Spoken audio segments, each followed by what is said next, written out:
worksheet 3B. So to calculate the property tax, a city hires an engineer intern to determine the area of different lots in a new subdivision. The intern calculates the area of lot 1, shown in this figure, as 94,640 meters squared. And we have to just say, is this correct or not correct? If it's not correct, we want to find the correct answer. So obviously, we're going to try to find the correct answer first and then decide if we're correct or not. I'm going to break this up into two pieces. Exactly where that dotted line is, I'm going to say, I'm going to find the area of that, which is just going to be 200 meters times 300 meters, which is equal to 6 and then 4 zeros, 4 meters squared. Okay, so that takes care of the square part up into here. And now what we're going to do is we're going to look at this other triangle, because basically trigonometry is the study of triangles and a little bit at circles. So we know that this is a right angle.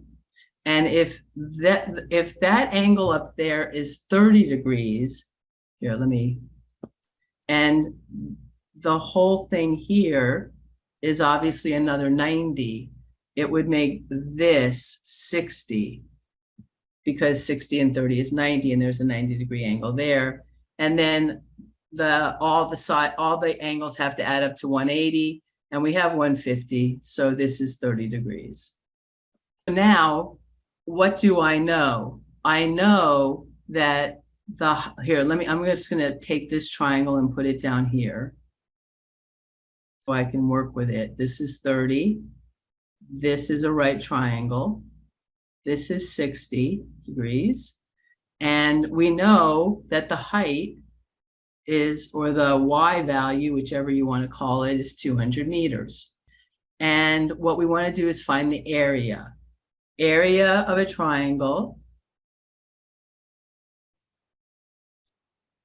is equal to 1/2 base times height. But we know the height, we don't know the base. How can we find the base? Well, I know the angles. I really want it, let's write this as, I'll call this B. And I know that, let's just say what we do know.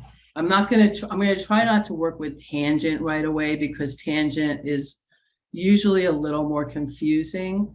The way I'm going to do it is, I think, the simpler way. Since I know this is 30 degrees, and I know that the opposite is 200, I can find the hypotenuse using trigonometry. I can say, since I know the opposite, I can say that the sine of 30 degrees, because remember, the sine is the opposite over the hypotenuse. So that's going to equal the opposite over, let's call this H, over H.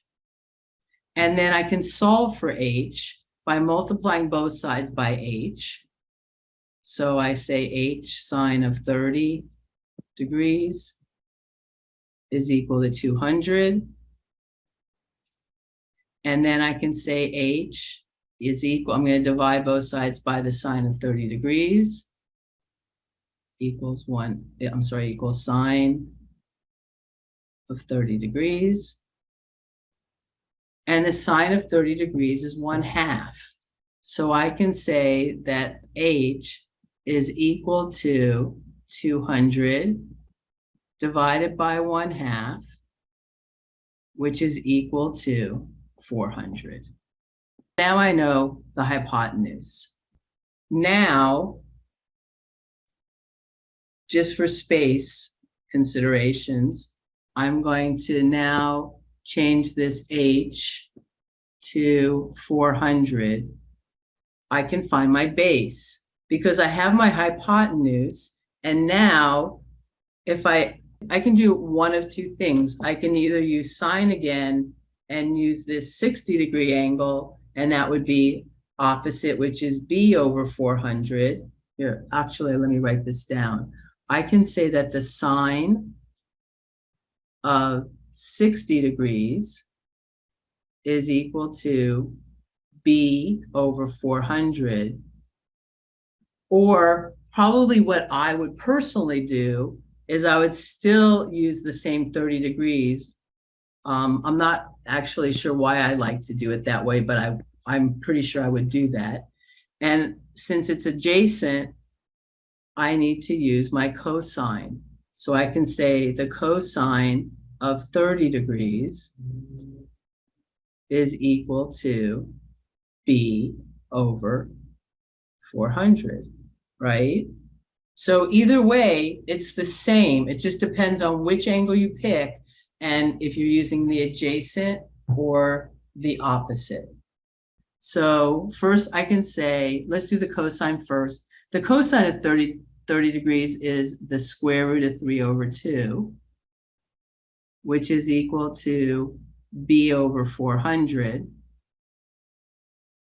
Multiply both sides by 400.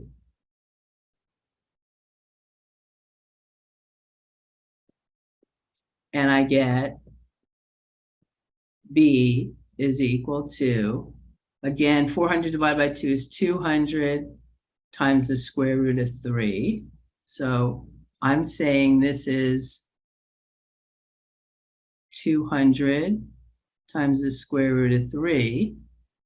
And if I use sine of 60 is what? If you don't remember, it's also the square root of 3 over 2. You can see that if I take the sine, I use the y value here of 60 degrees. And if I use the cosine, I'm using the x value at 30 degrees. So they're exactly the same. Now I just want to see what the area is. I know everything I need to know for area. We said the area of the rectangle is 60,000. I have 1/2 times the base, which we said was 200 times the square root of 3, times the height, which we said was 200. I can cancel this 2 with this 200, which gives me 100. My area of the triangle is equal to 200 times 100, which is 200 and then 2 more zeros, times the square root of 3. If I didn't have a calculator, I can approximate the square root of 3 as 1.7 times 2. And then I would get 3.4, and then I would have all my zeros. But since I have a calculator, we have 3, 4, 6, 4, 1, and then 0.016. I'm going to let that drop off, and that's meters squared. And so now I add the two together. I guess let's do this. We have the area of the rectangle plus the area of the triangle is equal to 60,000 plus 34,641, and that's 94,641. And that's pretty close. I would say that it's within the margin of error. I think ours is possibly more exact than that. And it really would depend on what you want to round it to. We've got the right answer. Is it the correct answer? It depends on how you want to look at it.